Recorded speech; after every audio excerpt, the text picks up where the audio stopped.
Hi, I hope you're having a good day. In this section, we will first teach you how to write the USDFLD subroutine, and during the explanation, we'll explore an example to demonstrate how to write a subroutine practically. Using this subroutine, we can determine whether the stress exceeds a specific value. If it does, the elastic modulus will decrease. Now, let's start by writing the code.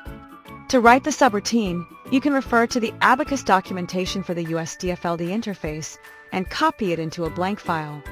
As you can see, the interface includes a heading where all the parameters required by the subroutine are defined. Afterward, there is the user code section where you need to write your own code. At the end, the subroutine finishes and returns the values to Abaqus. So, the main challenge here is writing the user code. To write the user code, we first need to understand what we expect from the subroutine and the role it plays. Our goal is to check the stress component along the x-axis. If its value is less than 1, the elastic modulus should be set to 1. Otherwise, the elastic modulus is limited to 0.25.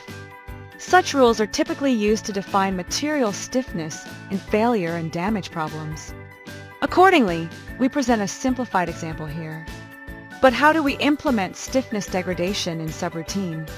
In the subroutine, we can define a field variable and call this value in the Abaqus environment. Based on the assigned value, we can determine the stiffness. To do so, we need to be familiar with the parameters required in the subroutine. These parameters include the field, which is a vector.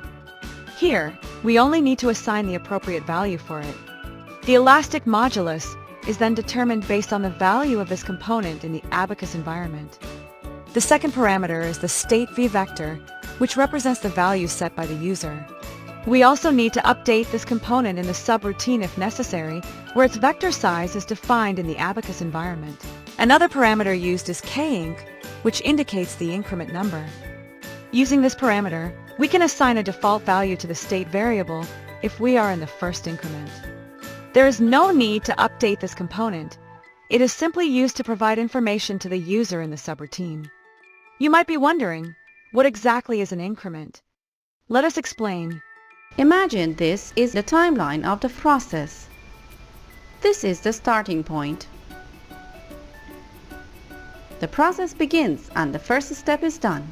In time, the second step is passed. And after that, the final step and the process is finished. Now let's talk about increment and increment size. Each step can be broken into smaller parts, which are called increments. Like here, the first step is divided into 6 increments. The second step is divided into 11 increments.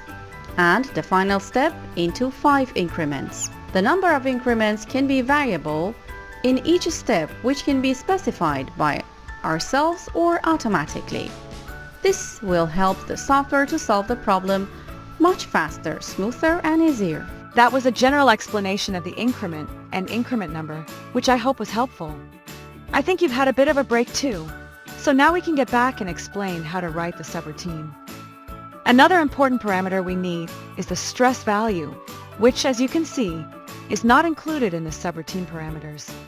To obtain the value of this component, we need to use the GETVRM function. GETVRM is an Abaqus function that provides useful information to the user.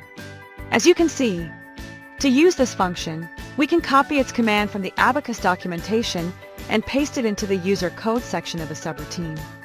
However, what is important here is that we need to specify the name for the parameter we require. In this case, since we need the stress component along the x-axis, we will extract the s parameter from GETVRM. Therefore, we'll set the parameter name as s. In this case, the stress components are stored in array. Alright, now let's start writing the main part of the subroutine.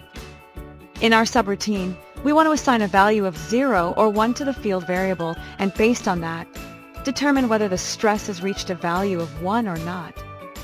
To achieve this, and to keep a history of the event, we store the appropriate value in the parameter stateDev and then assign that value to field. To do so, at the beginning of the analysis, we need to initialize stateDev. Since the stress is 0 at the start of solution, we assign a value of 0, indicating that the material has not yet experienced stress greater than 1. To check whether we're at the beginning of the analysis, we use the parameter kinc, which represents the increment number. If kinc is less than or equal to 1, indicating the start of the simulation, we set state V to 0. Next, we check whether the stress exceeds 1. If it does, we update state V to 1. Since we're interested in S11, we extract the first component of a stress array. Additionally, because we want to reduce the stiffness if the stress drops below -1, we use the ABS function to work with the absolute value of the stress. Finally, we assign the value of state V to field. The subroutine is now complete and returns the field and state variables to Abaqus. This is all you need to write the subroutine. In the next video, we will integrate this subroutine into Abaqus for a model and run the simulation with it.